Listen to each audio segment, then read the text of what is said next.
구소련의 최초 우주비행사 유리 가가린이 지구를 한 바퀴 돌고 귀환한 후에 기자회견을 하는 자리에서 내가 하늘로 올라가 봤더니 하나님이 안 보이더라 라고 말했다는 것은 잘 알려진 사실입니다. 그게 가가린 개인의 말이었는지 아니면 당에서 그렇게 말하고 지시했는지는 알 수가 없지만 좀 무식한 말임에는 틀림이 없습니다. 그럼 위로 올라가면 하나님이 보일 줄로 생각했다는 얘기입니까? 만일 최초 우주비행사가 러시아인이 아니고 한국 사람이었다면 그런 발언은 하지 않았을 것입니다. 왜냐하면 한국 사람들은 예로부터 신의 존재는 눈으로 봐야만 확신할 수 있는 것이 아니라는 것을 본능적으로 알기 때문입니다. 서양의 종교가 들어오기 이전에도 우리 조상들은 영적인 세계를 느낌으로 경험할 수 있다는 사실을 알고 있었습니다. 우리의 언어 속에 이미 그러한 사상이 담겨져 있었습니다. 예컨대 신이 난다라는 표현, 신바람, 신명, 흥이 나다라는 말, 신이 들리다라는 말, 영감이란 말, 신통이란 말, 영험이란 말, 신기라는 말, 이런 모든 단어가 보여주는 것은 눈에 보이지는 않지만 그럼에도 영적인 세계가 존재하고 인간이 그것을 내면으로 경험할 수 있다는 것을 우리 조상들은 알고 있었던 것입니다. 그렇기 때문에 선교사들이 와서 하나님 내지는 하느님을 전하기 시작했을 때 우리 조상들은 거기에 대한 어떤 거부감을 느끼지 않았던 것입니다. 수년 전 타임지가 하나님의 존재를 증명할 수 있느냐라는 내용의 기사를 내보낸 적이 있습니다. 이것은 전형적인 서구인들의 접근 방법입니다. 하나님의 존재를 규명한다고 하는 모든 철학적인 이론을 소개했습니다. 그 중에 하나가 소위 First Mover 이론입니다. 모든 것은 이전에 존재했던 것으로부터 비롯됐다면 가장 최초의 원인이 있었을 것이 아니냐. 소위 First Mover, 그게 바로 하나님이 아니었겠느냐라는 이론이고, 또 하나는 원인 제공자 이론입니다. 사람이 무엇에 대해서 생각할 수 있다는 것은 그 무엇이 존재해서 생각할 만한 원인을 제공하기 때문이 아니겠느냐. 마치 사람이 꽃에 대해서 생각하는 것은 꽃이 있기 때문이고 사랑에 대해서 생각하는 것은 사랑이 있기 때문인 것처럼 사람이 하나님의 존재에 대해서 생각하는 것은 하나님이 존재한다는 것이 아니냐, 사람에게 원인을 제공하지 않느냐 하는 설이고, 또 하나는 도덕적 이론설입니다. 사람이 자신의 생존에 필요하지 않는데도 불구하고 뭔가 선을 행하고 선을 추구하고자 하는 것은 선의 기준이 임의로 있는 것이 아니고 하나님으로부터 온 것이 아니겠느냐 하는 그런 이론이고, 이런 여러 가지 철학적인 이론을 제시한 뒤에 타임지 기자는 맨 나중에 소위 주관적인 경험론을 이유를 제시했습니다. 하나님을 경험했다고 말하는 사람들의 주장을 들어보면 공통적인 요소가 있다. 그게 다였어요. 공통적인 요소가 있다. 여러분, 만일 한국인이 똑같은 주제로 기사를 썼다면 비록 그것이 비종교적인 잡지를 위한 것이라 할지라도 접근하는 방법이 달랐을 것입니다. 도대체 First Mover 이론 때문에 하나님을 믿게 되는 사람이 세상에 몇 명이나 있습니까?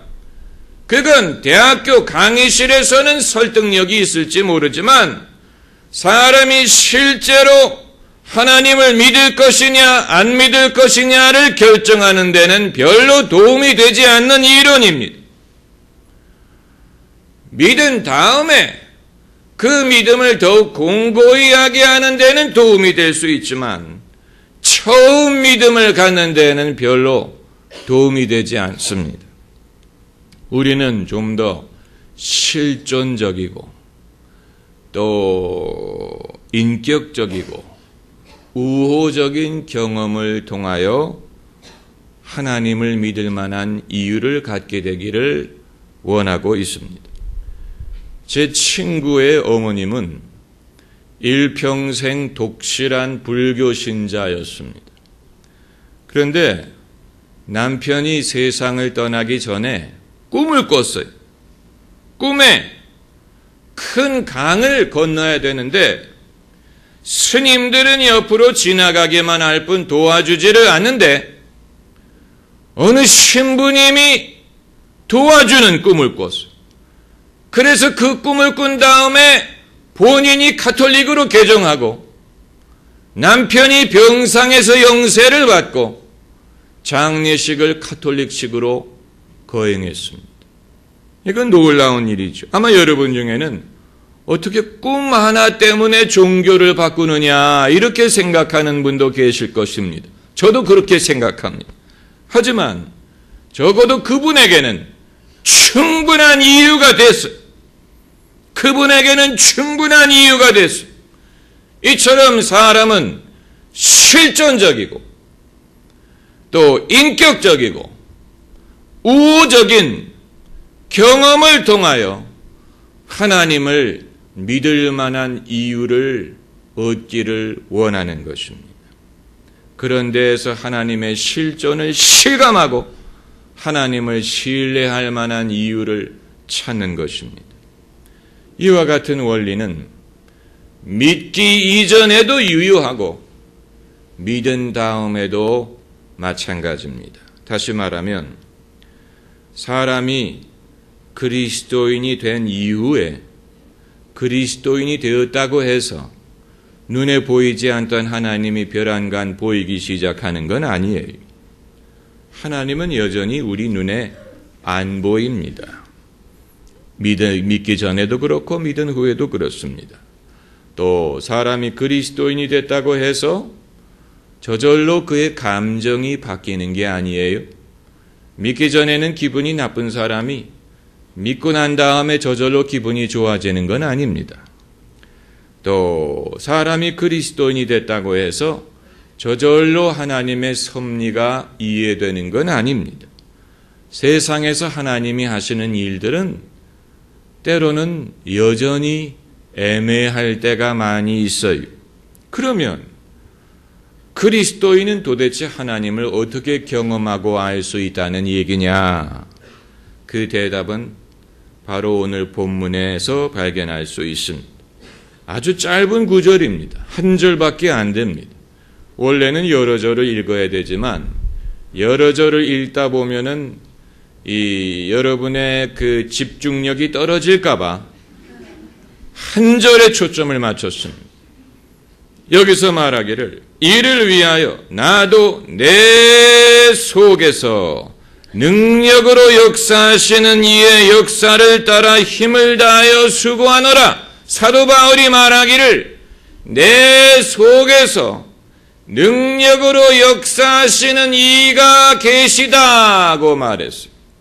이건 나를 말하는 게 아닙니다. 나와는 별도로 내 속에서 능력을 따라 역사하시는 인격체가 계시다라는 말이에요. 이분이 누구냐는 것입니다.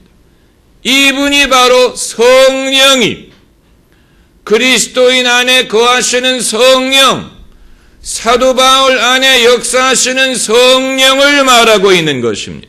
이건 우리의 또 다른 인격을 말하는 게 아니고 우리의 감정을 말하는 게 아니고 우리의 의지를 말하는 게 아닌 내 안에 거하시는 또 다른 인격체가 계시는데 그분이 능력으로 역사하신다라는 고백입니다.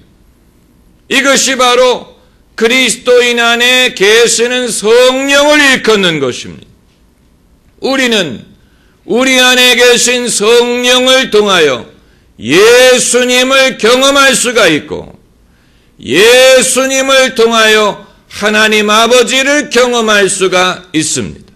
그렇기 때문에 하나님이 눈에 보이지 않더라도 하나님이 어디에 계시냐라고 했을 때 무엇보다도 내 안에 계시고 역사하시는 성령의 체험을 통하여 하나님을 알 수 있고 하나님을 느낄 수 있고 하나님을 경험할 수가 있습니다. 아주 중요한 진리입니다. 쉽게 생각하면 됩니다. 하나님은 영이십니다. 하나님은 영이십니다. 그렇기 때문에 우리도 영적인 방법으로라야 하나님을 알 수가 있습니다. 왜 하나님이 우리에게 성령을 주시느냐? 하나님을 예배하고 섬길 수 있도록 돕기 위한 것입니다. 왜 서구 사회에 찬양과 경배에 사람들이 열광합니까? 음악이 좋아서 그렇습니까? 노래 부르기를 좋아하기 때문에 그렇습니까? 아니에요. 찬양과 경배를 통하여 우리 안에 역사하시는 하나님을 경험하고자 하는 것입니다. 왜 성령 운동에 사람들이 몰려듭니까? 그 이유는 사람이 신비주의적이기 때문이 아니고 성령 운동을 통하여 하나님을 경험하고자 하는 것입니다. 왜 현대인들은 영성, 스피리추얼리티에 대하여 관심이 높아집니까? 그것은 물질 문명에서 하나님을 발견할 수가 없고 영성 속에서 하나님을 찾고자 하는 것입니다. 하나님은 영이시니 신령과 진정으로 예배할지니라 라고 했습니다. 우리가 자꾸 세상을 바라보면 세상에 눈길을 주면 하나님이 보이지 않습니다. 하나님이 느껴지지 않습니다. 유물론적인 접근은 도움이 되지 않습니다. 유물론자들은 역사에 대해서 말하고 역사에서 신의 섭리를 찾을 수 있다고 생각하는데 그것은 차갑고 비인격적이고 인간의 영혼에 위안을 주지 못합니다. 제가 그리스도인이 된 다음에 가장 현저한 변화가 어디에서 일어났느냐? 제가 부자가 됐냐? 제가 더 건강하게 됐냐? 제가 더 팔자를 고쳤느냐? 글쎄요. 그렇게 말할 수도 있겠지만 가장 큰 변화는 뭐니 해도 제 안에서 일어났습니다. 그리스도인이 되기 이전과 이후에 가장 현저한 변화는 영적인 변화요, 인격적인 변화요, 하나님을 아는 변화인데 이것은 내면적으로 일어나는 것입니다. 제 안에 성령이 오셔서 저를 감화감동하시고 저에게 새로운 목적을 주시고 또 새로운 꿈을 주시고 그것을 이루고자 하는 의지를 주시고 마음속에 평강을 주시고 또 제 안에 감동을 주시고 하나님을 섬기게 하셨습니다. 그리고 제가 이처럼 하나님을 섬길 때 저는 신바람을 느낍니다. 그때 정말 신명나는 것을 느낍니다. 기쁨을 경험합니다. 우리 조상들이 신바람, 신명 이런 단어를 사용한 것이 이해가 됩니다. 성령이 우리 안에 역사하실 때 사람은 기쁨을 경험합니다. 뭔가 인생의 보람을 느낍니다. 담대해집니다. 용기를 얻습니다. 믿음이 생깁니다. 이러한 내면적인 변화가 가장 현저하고 가장 줄기찬 그리스도인의 변화입니다. 만일 예수 그리스도를 믿는다고 하면서 이런 내면적인 변화를 경험하지 못했다면 그 사람은 손해가 막심한 것이고 아직 제대로 성령으로 거듭났다고 말할 수가 없는 것입니다. 예수님 말씀에 너희가 물과 성령으로 거듭나지 아니하면 하나님의 나라를 볼 수 없다라고 말씀하셨어요. 이 모든 것은 영적인 것이기 때문에 우리 안에 영적인 변화가 일어나서 마치 물이 포도주가 되는 것 같은 내면적인 변화를 통하여 사람이 거듭나고 하나님의 나라를 알게 되고 이해하고 하나님 나라에 소속되고 하나님 나라를 추구하고 하나님 나라를 위하여 일하는 사람으로 변화가 되는 것입니다.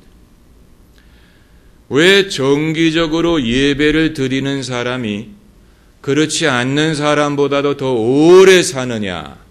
여러분 그 사실을 아십니까? 이건 이미 이 조사를 통해서 검증된 것입니다.